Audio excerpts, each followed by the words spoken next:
Hello, Chris from Enquiries, and today we're going to be talking about backups for your IT infrastructure within your business.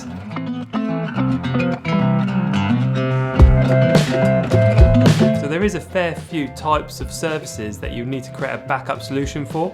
One of the first services I'm going to talk about is commonly overlooked because a lot of people don't believe it needs a backup solution or think it already has one in place. And I'm talking about Microsoft 365 or Google Workspace. They specifically state within their terms and conditions that they do not provide a backup solution for these platforms. And it is down to the customer, you, to make sure there is an appropriate backup service in place. Luckily, there's a fair few solutions out there that can do a backup of these cloud services. These cloud platform backup solutions usually back up your emails, calendars, and your shared drives, as well as your personal drives that are in, for example, OneDrive.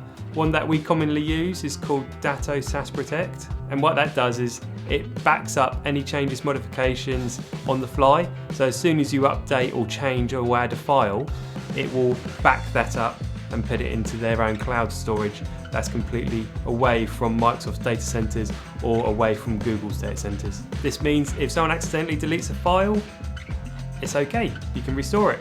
Or if ransomware managed to get onto your computer and change all these files and then synchronize that back up to the cloud, it's fine, you'll be able to restore everything to a previous version. Some of the solutions we provide out there have an infinite retention, meaning you can go back years. These services are usually priced on a per user basis. Nowadays this is a must-have because most businesses are going over to a 365 or Google platform solution instead of having their storage within a local network that they manage themselves on a server. So it's my opinion that every small, medium business should have some sort of backup solution for their cloud platforms. The other kind of service that you need to make sure you've got a backup for is probably more obvious. That will be your on-premises solutions. Need it be your server, Microsoft Server solution that you have in place, or your NAS, so a network attached storage. Basically another server with a lot of storage on it and is dedicated just to giving file shares. It's important to make sure you've got a backup solution that doesn't really rely on human error. So swapping the drives around is usually not preferred because it's prone to someone either who's responsible going on holiday and making sure someone else is going to take those backups. It's also prone to making sure that those backup drives get safely off-site.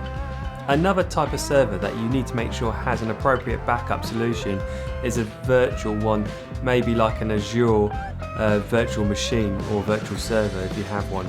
You need to follow the same or similar rule. Try and remove the human element out of this and make sure there's some sort of automated backup process going on. There is some standards that you can follow for when you're doing backups for on-premises or virtual servers, and that's called the 32110 rule. I'll go in more depth on that on another episode because it's quite a lot involved in this one and it definitely deserves its own video altogether. And the final point I would like to make is have a disaster recovery plan in place. Your IT company will definitely be able to help you out with creating one of these. It will go into so much depth from how you're going to restore the data, how much time you expect it to take, who you should be contacting, is there a contingency plan in place for you to be able to work elsewhere or work on another platform altogether. Your IT company should be able to help you out with that, or if you need any more assistance or you'd like to get some advice, by all means talk to Enquiries, we'll help where we can.